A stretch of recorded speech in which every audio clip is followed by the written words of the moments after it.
अस्सलामुअलैकुम। फिर से मैं हाजिर हूँ एक नई वीडियो के साथ।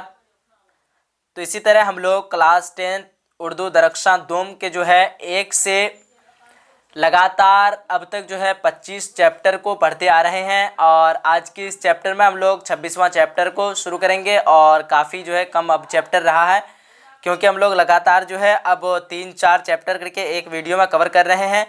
तो अगर आप लोगों ने इससे पहले वाला चैप्टर नहीं देखा है तो जाइए, डिस्क्रिप्शन बॉक्स में आपको लिंक मिल जाएगा। इस वीडियो के देखने के बाद आप लोग जो नहीं देखा है जितना पार्ट, उस पार्ट को जो है आप लोग आसानी से देख सकते हैं, या फिर और आसानी चाहते हैं तो चैनल में आपको जो है प्ले लिस्ट मिल जाएगा। प्ले लिस्ट से आप लोग आसानी से देख सकते हैं। आइए देखते हैं इस चैप्टर में क्या है। इस चैप्टर में क्या है तो गज़ल से हम लोग शुरू कर रहे हैं और गज़ल का जो है पहला शुरुआत है आज से। तो क्या है इस चैप्टर में गज़लियात, और इसका जो मुसन्निफ़ कौन है, इसके मुसन्निफ़ मुबारक अज़ीम आबादी, यानी इस गज़ल को लिखने वाले का नाम क्या है, मुबारक अज़ीम आबादी नाम है। आइए देखते हैं सवाल नंबर 1 में क्या है। सवाल नंबर 1 में है मुबारक अज़ीम आबादी की पैदाइश कब हुई। 4 ऑप्शन है, 4 ऑप्शन में से इसका सही जवाब है ऑप्शन बी 1869 ईस्वी। और इसको जो है आसानी से याद करने के लिए आप लोगों को याद रखना है कि असदुल्ला ख़ान गालिब जो है, गालिब की जब वफ़ात हुई थी तो उसी दिन जो है इसका पैदाइश हुई थी। 1869 ईस्वी में असदुल्ला ख़ान गालिब की जो है आप लोग जानते ही हैं 1869 ईस्वी में वफ़ात हुई और इसका जो है पैदाइश मुबारक अज़ीम आबादी की पैदाइश हुई 1869 ईस्वी में। आइए देखते हैं सवाल नंबर 2 में है। सवाल नंबर 2 में क्या है, उर्दू शायरी में मुबारक के उस्ताद कौन थे। 4 ऑप्शन है, 4 ऑप्शन में से इसका सही जवाब है ऑप्शन बी दाग दहलवी थे। कौन थे तो दाग दहलवी थे। आइए देखते हैं अगला सवाल है। सवाल नंबर 3 में फ़ारसी शायरी में मुबारक जो है किस शायर से इस्लाह लेते थे। इसका सही जवाब है ऑप्शन सी अब्दुल हमीद परेशान से लेते थे। और अगला सवाल है सवाल नंबर 4 में मुबारक अज़ीम आबादी के वालिद का क्या नाम था। तो मुबारक अज़ीम आबादी के वालिद का नाम था फ़िदा हुसैन वामिक। सवाल नंबर 5 में है मुबारक अज़ीम आबादी का ख़ानदानी सिलसिला किस मशहूर बुज़ुर्ग से मिलता है। मुबारक अज़ीम आबादी का ख़ानदानी सिलसिला बाबा फ़रीदुद्दीन गंज शकर से मिलता है। और अगला सवाल है सवाल नंबर 6 में गज़ल के पहले शेर को क्या कहते हैं। गज़ल के पहले शेर को कहते हैं मतला। क्या कहते हैं, मतला कहते हैं। सवाल नंबर 7 में है मुबारक की वफ़ात कब हुई। तो मुबारक की वफ़ात जो हुई थी 1998 ईस्वी में हुई थी। पैदाइश आप लोगों ने याद है आप लोगों को 1869 ईस्वी पर है और वफ़ात 1958 ईस्वी पर है। उसी तरह सवाल नंबर 8 में है मुबारक अज़ीम आबादी की पैदाइश कहाँ हुई थी। तो मुबारक अज़ीम आबादी की पैदाइश जो हुई थी वो हुई थी दरभंगा में। कहाँ हुई थी, दरभंगा में। आइए देखते हैं सवाल नंबर 9 में है गज़ल अरबी के किस सनफ़ से माखूज़ है। तो गज़ल जो है अरबी के कसीदा सनफ़ से माखूज़ है। और सवाल नंबर 10 में आता है। सवाल नंबर 10 में क्या है, मुबारक अज़ीम आबादी के शेरी मजमुआ का नाम बताइए। तो 4 ऑप्शन है, इसमें से जो एक ही ऑप्शन सही है। तो मुबारक अज़ीम आबादी के शेरी मजमुआ का नाम क्या है, जलवे दाग। क्या है, जलवे दाग।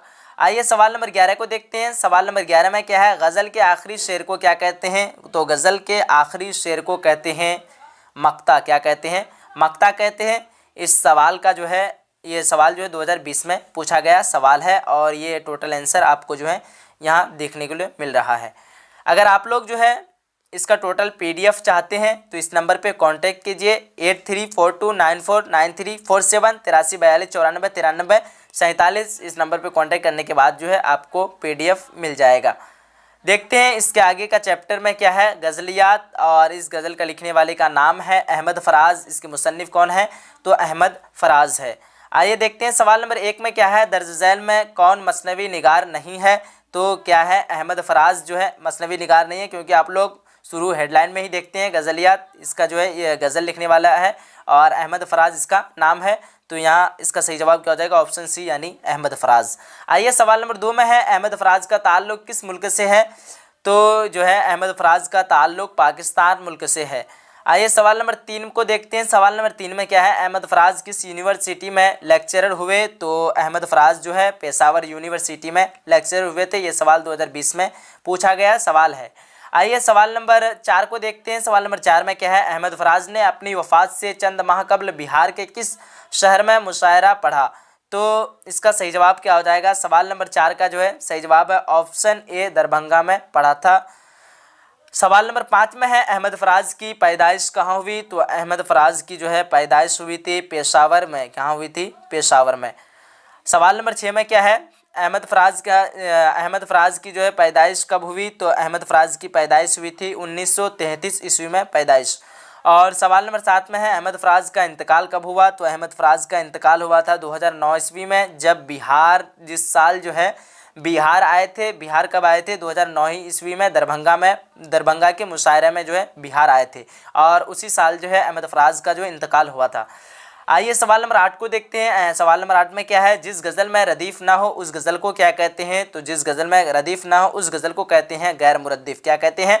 गैर मुरद्दिफ़। ये सवाल भी 2020 में पूछा गया सवाल है, और इस चैप्टर में ये 8 सवाल जो है, इस 8 सवाल को आप लोगों को अच्छी तरीके से देख लेना है, क्योंकि देख पा रहे हैं आप लोग इस साल जो है 2020 में जो पूछा गया है, इसमें से कितना देखिए 2 3 4 सवाल जो है 8 टोटल जो है 8 सवालों में 4 सवाल पूछा गया सवाल है इस चैप्टर से। अब देखते हैं अगला चैप्टर को। अगला चैप्टर की तरफ है गज़लियात। इस गज़ल को जो है लिखने वाले का नाम है हसन नईम, यानी इस गज़ल का जो मुसन्निफ़ कौन है? तो हसन नईम है।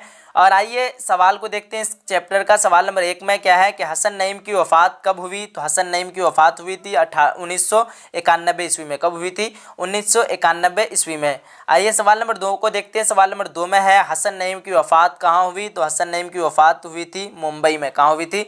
मुंबई में। इसी तरह सवाल नंबर 3 में है दिक्न के किस शायर के ज़रिए उर्दू गज़ल शुमाल में पहुँची? तो ये काफ़ी इजी सवाल है, ये हो जाएगा आपका वली दिक्नी के ज़रिए पहुंची थी। ये सवाल 2020 में पूछा गया है।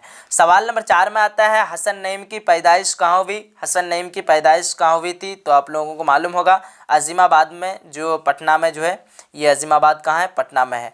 और सवाल नंबर 5 में है हसन नईम की पैदाइश कब हुई? तो हसन नईम की पैदाइश हुई थी 1924 ईस्वी में, और वफ़ात आप लोगों ने देख चुका है पहले ही, 1991 ईस्वी में वफ़ात और 1924 ईस्वी में पैदाइश। आप लोग 1991 से 1924 को घटा करके देख सकते हैं कि कितना साल जो है हसन नईम जिंदा रहे।